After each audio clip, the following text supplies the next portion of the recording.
सुबह के 4 बजे राधिका, ममता, ज्योति और पलक मोहल्ले के बीचों बीच ढोल नगाड़े बजाने लगे।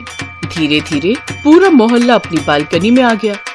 अरे इन चारों ने जो है हमारी नाक में दम कर रखा है भाई, है?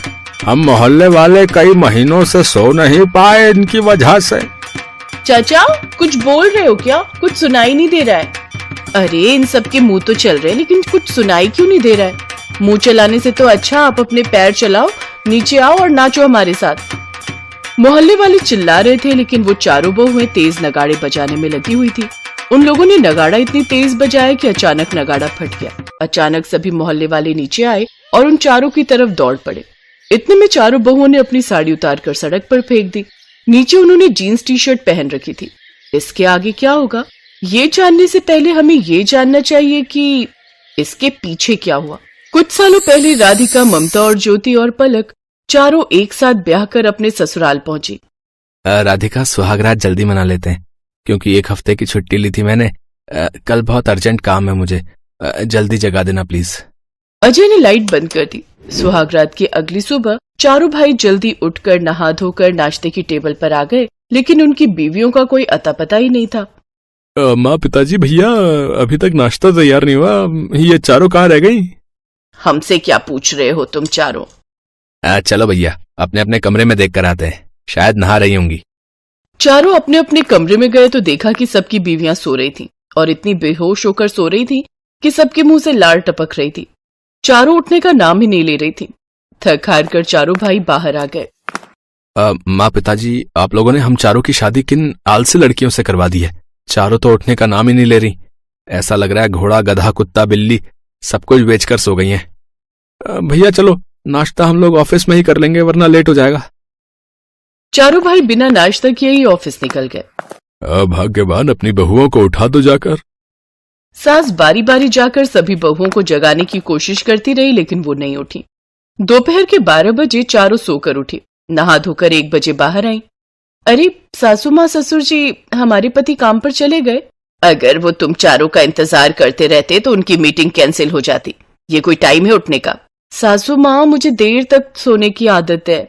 शादी से पहले मैं सुबह 3 बजे तक मोबाइल ही चलाया करती थी, तो वही आदत अभी तक पड़ी हुई है। देखो बहू, इतनी देर तक सोना अच्छी बात नहीं है। ठीक है ससुर जी, हम कोशिश करेंगे। लेकिन अगले दिन भी यही हुआ, फिर एक रोज। तुम चारों को अगर 12 बजे सोकर उठना है तो अपने अपने मायके चली जाओ। जब जल्दी उठने की आदत पड़ जाए तभी वापस आना, समझी? दोपहर के वक्त चारों बीवियां एक साथ छत पर इकट्ठा हुई। भाभी, हमारे ससुराल वाले तो दिन रात हमें ही ताने दिया करते हैं। अब क्या करें कि उनकी अकल ठिकाने आ जाए। अभी तक इन लोगों को हमारी देर तक सोने में दिक्कत होती थी, लेकिन अब हमारे जल्दी उठने से इन्हें दिक्कत होगी। अगली सुबह चारों बीवियां 4 बजे उठ गई और मंदिर के सामने जोर जोर से घंटा बजाने लगी। ओम जय जगदीश हरे, स्वामी जय जगदीश हरे, भक्त जनों के संकट क्षण में दूर करे, ओम जय जगदीश हरे। और जोर से घंटा बजाओ, इतनी जोर से बजाओ कि पूरा मोहल्ला जाग जाए। भाभी, मैं थाली लेकर आती हूँ। अब चारों मिलकर जोर जोर से घंटा, थाली सब कुछ बजाने लगी, जिससे पूरे परिवार की नींद खुल गई। यहाँ तक कि कुछ मोहल्ले वाले भी उनके घर आ गए। बहन जी, आपकी बहुएं पागल हो गई हैं क्या? इतनी जोर जोर से घंटा तालियां बजाने की क्या जरूरत है?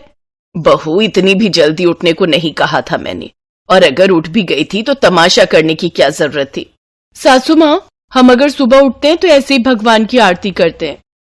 अरे लेकिन थाली बजाने की क्या जरूरत है भाई? और इतना बड़ा घंटा क्यों ले आई? घर में छोटी घंटी रखी जाती है, ना कि इतना बड़ा घंटा। चलो यार, आज तुम्हारी नींद ही खराब हो गई। कल से याद रखना, ऐसा कुछ नहीं होना चाहिए हमारे मोहल्ले में। समझा देना अपनी बहू को। इतना बोलकर मोहल्ले वाले वहां से चले गए। खैर, आरती करने के बाद चारों ने अपने परिवार के लिए नाश्ता बनाया। चलो, कम से कम इसी बहाने आज पहली बार समय से पहले नाश्ता तो मिला। पिताजी, अब हर सुबह आप लोगों को टाइम पर ही नाश्ता मिलेगा। खैर, नाश्ता करके चारों भाई काम पर चले गए। दोपहर को चारों बहुएं एक साथ फिर से कमरे में इकट्ठा हुई।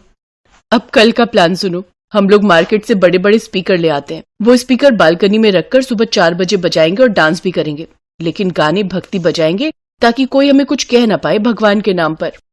ऐसे वो चारों सुबह 4 बजे उठ जाती थी और जोर जोर से आवाजें करने लगती थी।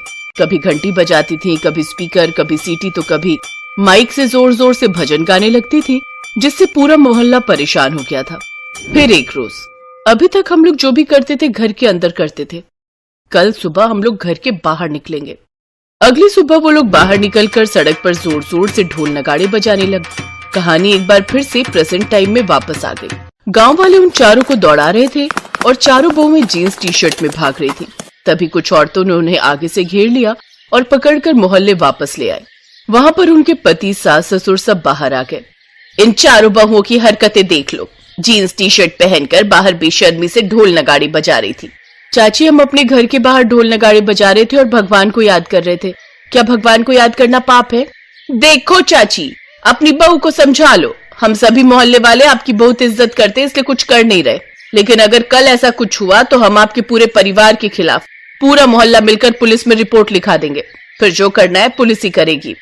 देखो बहू, अब मुझे समझ में आ गया कि तुम चारों ऐसा क्यों कर रही थी। अब तुम चारों चाहे जब उठो चाहे जब सो, हमें कोई लेना देना नहीं, तुम्हें पूरी आजादी है। तो इस तरह से उन चारों का प्लान सफल हो गया। अगली सुबह वो चारों सोती रही। 1 बजे जब उन लोगों की नींद खुली तो देखा उनके पति भी सो रहे थे। बाहर निकलकर देखा तो सास ससुर भी खर्राटे मारकर सो रहे थे। ये क्या हो गया? इन लोगों को काम पर नहीं जाना क्या? सासू माँ, ससुर जी, ये दोनों भी सो रहे हैं अभी तक। चलो अच्छा है। वो लोग सीधा शाम को 6 बजे उठे। आप लोगों ने तो आज हमारा रिकॉर्ड ही तोड़ दिया। शाम तक भला कौन सोता है? बहू, जब हम तुम्हें कुछ नहीं कह रहे तो तुम कौन होती हो हमें कुछ कहने वाली? जब तुम्हारा मन हो तब तुम लोग उठो, जब हमारा मन होगा हम लोग उठेंगे। अब उनके ससुराल वाले हर रोज शाम तक सोते रहते थे। काम धंधे पर भी जाना बंद कर दिया था उन लोगों ने। ऐसा ही 1 महीने तक चलता रहा। सुनिए, आज मेरा बर्थडे है, पार्टी नहीं करेंगे? अरे पार्टी कहाँ से करेंगे, हम लोग कंगाल हो चुके हैं। पिछले 1 महीने से हम लोग काम पर तो गए नहीं, इसलिए बॉस ने हम लोगों को नौकरी से निकाल दिया। जो पैसा बचा था सब खर्च हो गया, कुछ नहीं बचा हमारे पास। कुछ दिनों बाद ये घर भी बेचना पड़ेगा, क्योंकि भाभी हम लोगों को शाम 6 बजे तक सोने की आदत पड़ चुकी है और रात में तो हमारा ऑफिस खुलता नहीं। अब हम ऑफिस नहीं जाएंगे, हमारे लिए नींद बहुत जरूरी है। अब उन्हें अपनी गलती का एहसास हुआ। हमें माफ कर दीजिए, हम भूल गए थे कि अब हम बच्चे नहीं रहे। आज से हम चारों सुबह 6 बजे उठेंगे। भाभी ने सही कहा, वरना ऐसे तो हम बर्बाद हो जाएंगे। चलो अच्छा हुआ, वरना हमें 1 महीने की फिर से छुट्टी लेनी पड़ती। हमने ये सारा नाटक तुम चारों को सुधारने के लिए किया था। उस दिन के बाद चारों बहुएं समय पर उठने लगी। उन्होंने मोहल्ले वालों से भी माफी मांग ली और सब लोग खुशी खुशी रहने लगे।